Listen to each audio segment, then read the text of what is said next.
We are back to talking about Ned Fulmer because it seems he simply cannot or will not stop discussing his own cheating scandal. Looking at his recent uploads, it feels like he is willing to do absolutely anything to stay relevant online and keep making content, even if it means repeatedly embarrassing himself and his family in the process. The internet has had a lot to say about his recent content choices, and the general consensus is that people are thoroughly exhausted. Over the past few weeks, Ned has been aggressively posting clips across all of his social media platforms to highlight his new projects. But when you actually look at what he is talking about, it always comes back to the same thing: the scandal. At this point, you have to ask yourself what else he even has left to talk about. After taking a month-long break from his channel, where many assumed he was finally stepping away for good, he returned with a stand-up comedy routine where he decided to crack jokes about the collapse of his marriage and his career. It was a massive misstep, and the immediate reaction online was that this was just not the move. He didn't just make a single passing joke to acknowledge the elephant in the room either. He leaned into it multiple times throughout his set, making it the entire centerpiece of his act. I used to be famous at BuzzFeed for trying new things, and then I tried having a midlife crisis. Yeah, I basically wrote the listicle 10 reasons why having a workplace affair will shatter your marriage and career. I used to be famous at BuzzFeed for trying new things. Then I cheated on my wife. Turns out that was the one thing I should not have tried that was new. I'm Ned Fulmer. If you know me, I'm sorry. And if you don't know me, don't Google me. Yeah, I don't know if you know, but I was social media famous at BuzzFeed for trying new things, and then I cheated on my wife. Turns out that was the one thing I really shouldn't have tried new.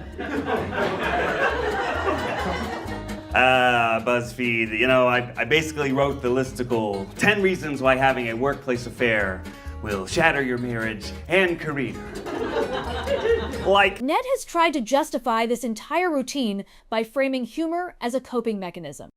While it is completely true that people use humor to heal, process pain, and gain control over a bad situation, there is a massive difference between doing that privately and doing it for monetization and views on the internet.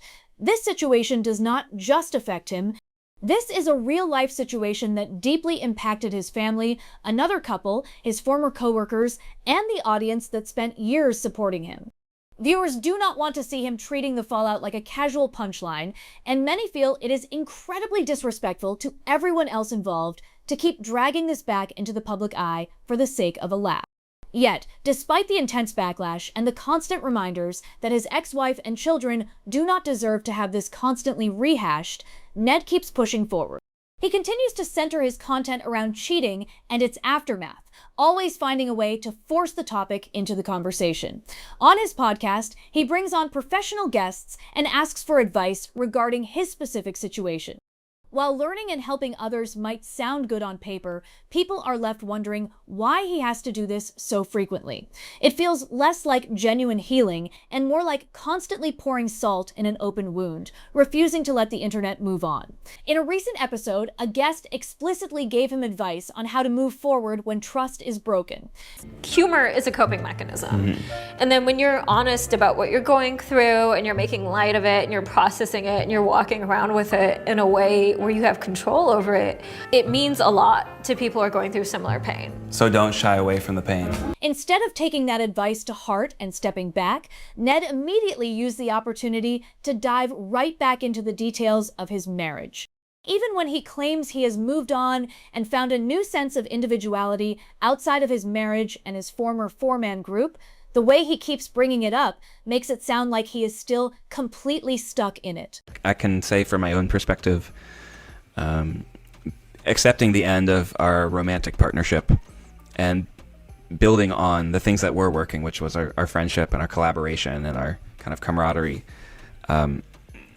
Even though it was sad, it kind of helped me understand some of the things that I had chosen to do and things that were really hurtful. kind of understanding some of the reasons for that, Yeah. accepting the hurt and the pain that I'd caused, and being able to take accountability for that, and just overall coming to a place of moving forward. And then, yeah, actually finding a new sense of individuality where maybe previously I was really enmeshed in defining myself through another person and through a relationship, or even professionally in a quartet of other characters. Yeah. And, I think when I'm at my best, it's finding a new sense of individuality. And I've gone on solo trips for the first time in I don't know, ever. And that's just a completely new experience that's been very, I don't know, rewarding to my soul in a way that is just different. He talks about taking solo trips and finding himself, but it feels incredibly hollow when the video title and content are still relying on the drama of his past. The comment section has been brutal, but incredibly honest. People are pointing out that the most humbling and respectful thing he could do right now is to stop chasing fame, step away from the spotlight, and get a normal job that doesn't put his family's private business on display. Many feel he essentially tricked his guest into coming onto the podcast just so he could get a free public therapy session to generate content. At the end of the day, it seems Ned is simply addicted to being a content creator. He loves the spotlight, and he appears to realize that the only way to keep his channel afloat is by leaning into the trolling, the embarrassment, and the scandal itself. He had a massive platform, a highly successful career, and financial security as part of a major team. For most people, being part of a successful group is far better than being universally criticized as a solo act. But for Ned, the negative attention seems worth it if it means he gets to be the main character. It is incredibly frustrating to watch, especially considering how gracefully his ex-wife has handled the situation behind the scenes while he continues to exploit it for monthly views. He seems determined to keep the conversation alive, no matter the cost to his reputation or his family. When you look closely at the trajectory of his career, it becomes clear why this specific strategy feels so calculated. Before the fallout, he built an entire persona around being a committed family man. It was his entire brand, his primary contribution to the group dynamic, and the literal foundation of his marketability. When that foundation crumbled, it didn't just damage his personal life, it completely erased the unique selling point of his internet identity. Now, without that wholesome angle to lean on, he is forced to pivot, but instead of finding a completely new direction or building a new character from scratch, he is choosing to monetize the very destruction of his previous identity. This creates a strange cycle where the audience is constantly reminded of the hypocrisy, which in turn drives up engagement through anger and disbelief. It is a textbook example of rage baiting, where negative attention is treated as just as valuable as positive support. This approach highlights a much larger trend within modern internet culture, where infamy is treated as a perfectly viable substitute for genuine talent or positive reputation. For creators who have tasted a high level of mainstream internet success, stepping away entirely feels like an admission of absolute defeat. The algorithmic landscape thrives on high engagement, and unfortunately, nothing generates clicks quite like a public figure leaning into their own disgrace. Ned seems to understand this perfectly. By transforming his deep personal failures into comedic monologues and podcast talking points, he is attempting to control the narrative by making himself the first person to laugh at the situation. But there is a distinct difference between self-deprecation and exploitation. When a creator exploits a situation that caused genuine collateral damage to bystanders who never asked to be part of the public narrative, the audience's reaction shifts from amusement to genuine disgust. The psychology behind this persistence is fascinating and a bit alarming. It shows a complete unwillingness to accept the natural expiration date of an online career. In the traditional entertainment industry, a scandal of this magnitude often results in a permanent exit or a prolonged period of genuine obscurity before any attempt at a comeback is made. On the internet, however, the barrier to entry remains completely open, allowing creators to continue uploading regardless of public sentiment. This creates a bizarre scenario where a creator can exist in a digital echo chamber, interpreting every single view, dislike, and critical comment as a sign that they still matter. For Ned, Every critical article, every reaction video, and every angry tweet is proof that his name still carries weight. This mindset turns accountability on its head, converting public backlash into a metric of ongoing relevance.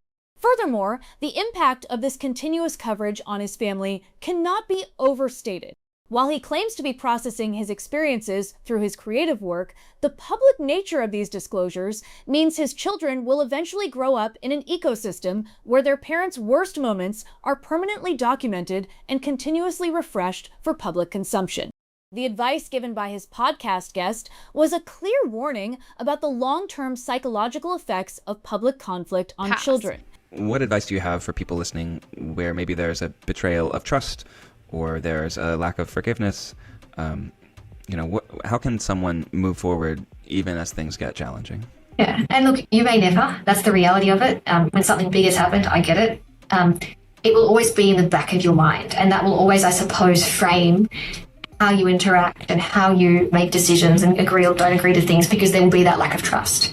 But if I can say one thing from both my work and personal experience, at some point you do need to move forward because life moves on, and your children aren't going to be benefited by you holding on to that past betrayal or hurt. Firstly, they definitely should not know about it if that can be avoided, because that doesn't benefit them. They will always be protective of the other parent. And then I guess it's just saying, if I can't have the perfect relationship with this person, with my ex, because of the betrayal, can we find a happy medium? Are there boundaries I can put in place where, yes, we would do certain things to benefit our children, but I'm also holding up my boundary to protect my peace? Yet it was treated as merely another cue to transition into a personal anecdote. This refusal to prioritize privacy over content generation is precisely why the audience remains so deeply unsympathetic. It reinforces the idea that the desire for digital relevance can completely override basic considerations for family privacy and emotional well-being. Ultimately, this ongoing saga serves as a cautionary tale about the dangers of becoming entirely enmeshed in an online persona. When your sense of self-worth, financial stability, and daily routine are completely tied to the validation of an online audience, walking away becomes almost impossible. Ned Fulmer's reluctance to leave the creator space, despite the overwhelming negativity, suggests that the fear of obscurity is far greater than the discomfort of public ridicule. As long as he continues to upload, the internet will continue to critique his choices, creating a perpetual motion machine of controversy and content. Whether this approach will ever lead to a genuine career resurgence remains highly doubtful, but it is clear that he is willing to ride this wave of notoriety for as long as the algorithms allow. The ultimate question that remains is how long an audience will continue to tune in to watch someone repeat the same talking points. A scandal can sustain a channel's views for a brief period due to pure curiosity, but eventually the novelty wears off. If a creator has nothing else to offer besides the memory of their mistakes, the content quickly becomes repetitive and stale. The comment sections are already showing signs of this fatigue, with users shifting from anger to complete boredom. If he truly wishes to sustain a solo career in the digital space, he will eventually have to produce something of actual substance that does not rely on his past mistakes. Until then, his channel remains a digital museum dedicated to a single event, and he remains an artist who can only paint with one color. The internet has moved on to new dramas, new creators, and new conversations, leaving him behind to talk to an increasingly indifferent room.